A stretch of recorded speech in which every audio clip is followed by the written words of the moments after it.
Implementa BIM para lograr una mayor rentabilidad en tus proyectos. Soy María José de Tesanos, CEO de MDT Arquitectura, y te doy la bienvenida al podcast de BIM Online. Estoy aquí para compartir contigo mis conocimientos y experiencia trabajando en proyectos con BIM para que puedas tomar acción y avanzar en el proceso de implementar BIM, que traerá más eficiencia y productividad a tus proyectos.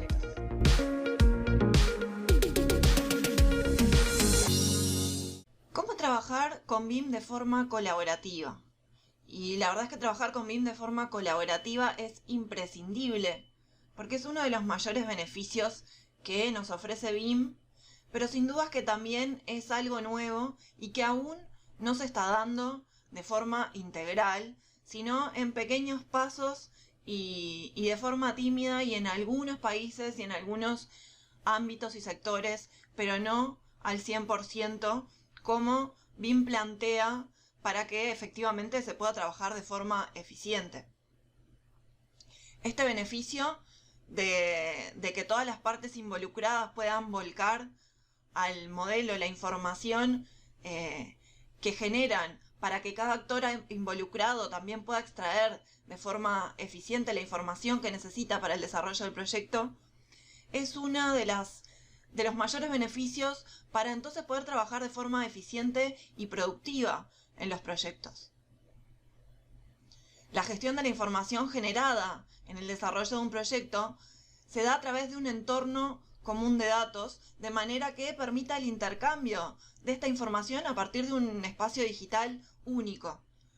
Si pensamos en cómo se trabajaba con la metodología tradicional, donde ya existía esto del trabajo colaborativo, pero de una forma más descoordinada, más inconexa, más aleatoria y mucho más parcial. En definitiva, la información que se compartía con respecto al desarrollo del proyecto era sesgada, y esto es lo que generaba en definitiva que se dieran descoordinaciones en el proyecto, omisiones o falta de información en una etapa determinada del proyecto.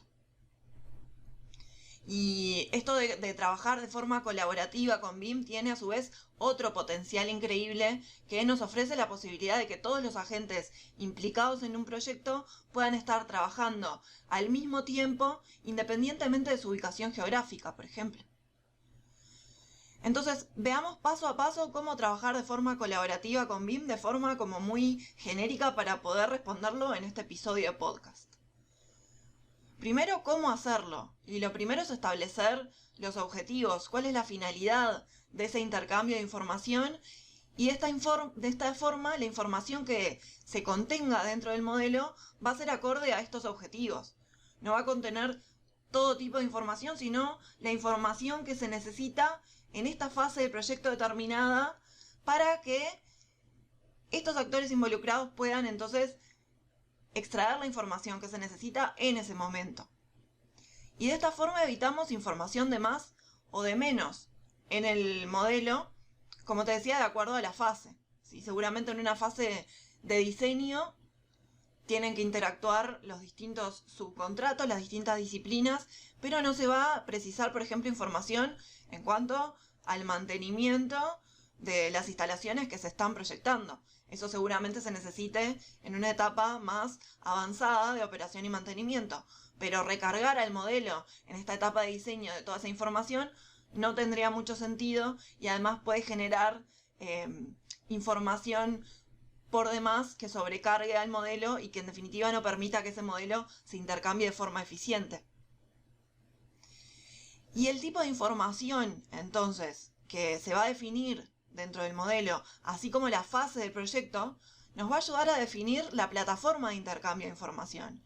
Y si esa plataforma es la adecuada para estos objetivos y para este nivel de información que requiere el modelo BIM en esta fase del proyecto.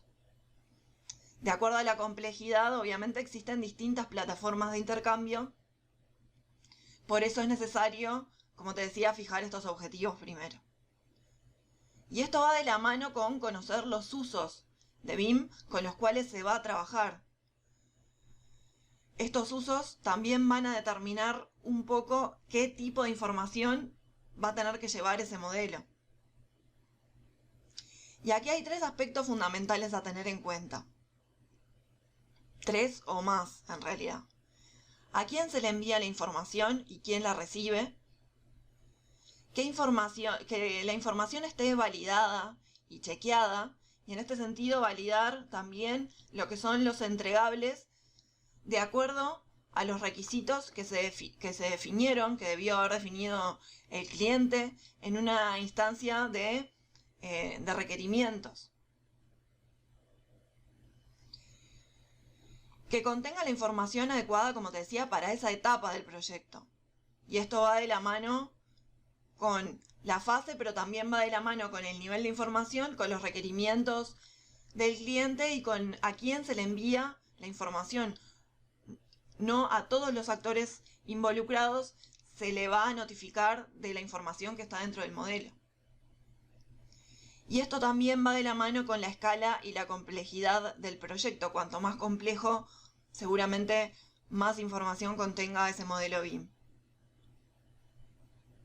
En este sentido es sumamente importante también que los requerimientos de información dentro del modelo se exijan previamente y se soliciten previamente.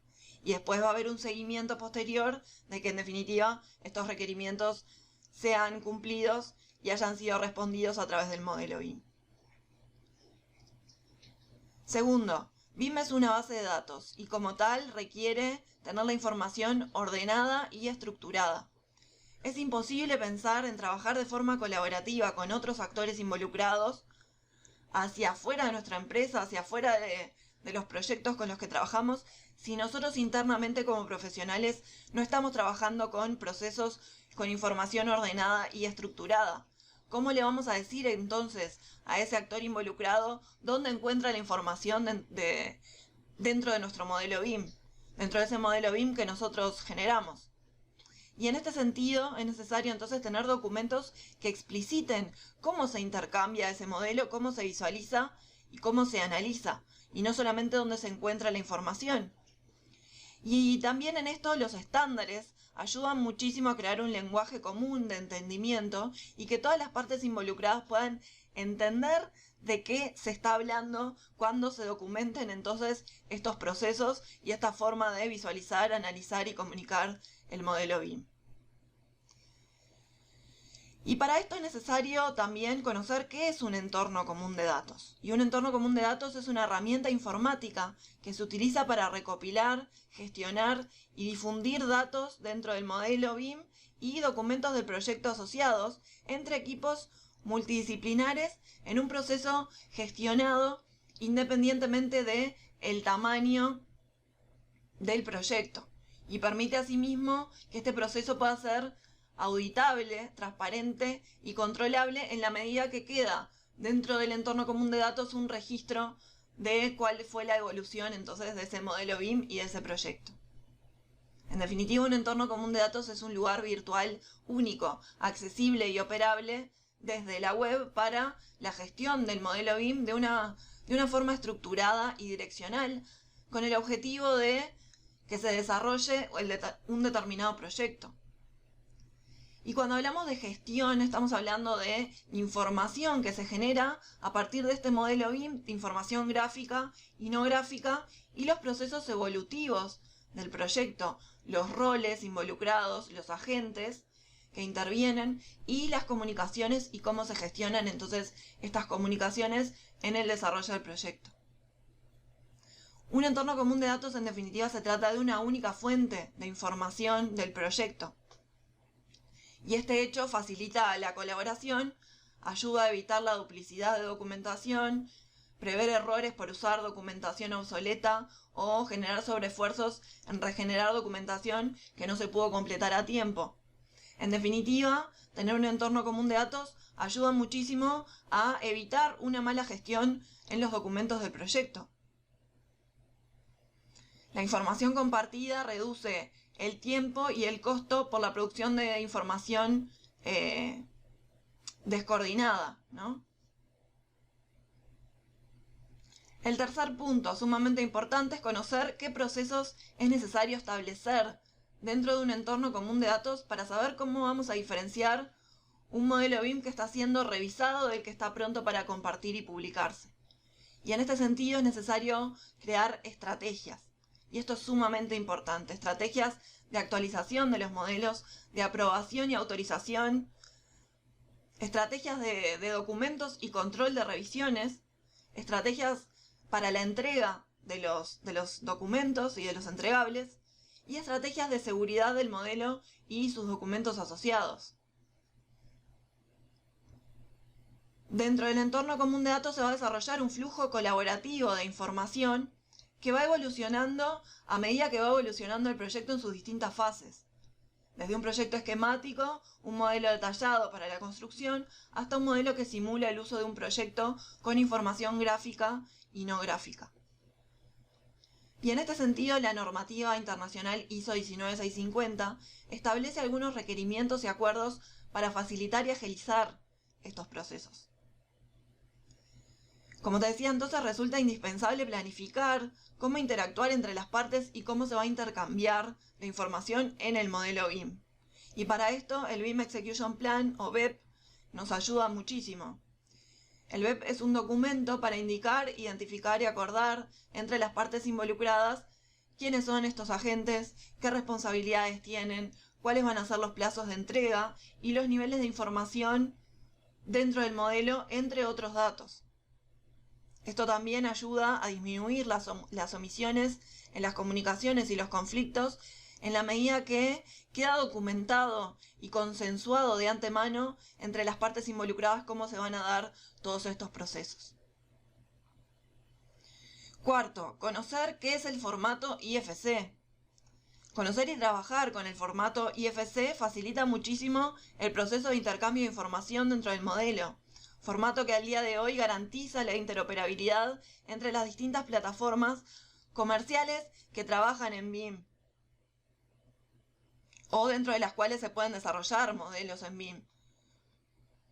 Pero exportar en IFC el modelo no garantiza que se esté transfiriendo esa información de forma correcta, y en este sentido hay distintos formatos de IFC y hay que saber entonces cómo tiene que ser ese proceso para evitar pérdida de la información en el traspaso.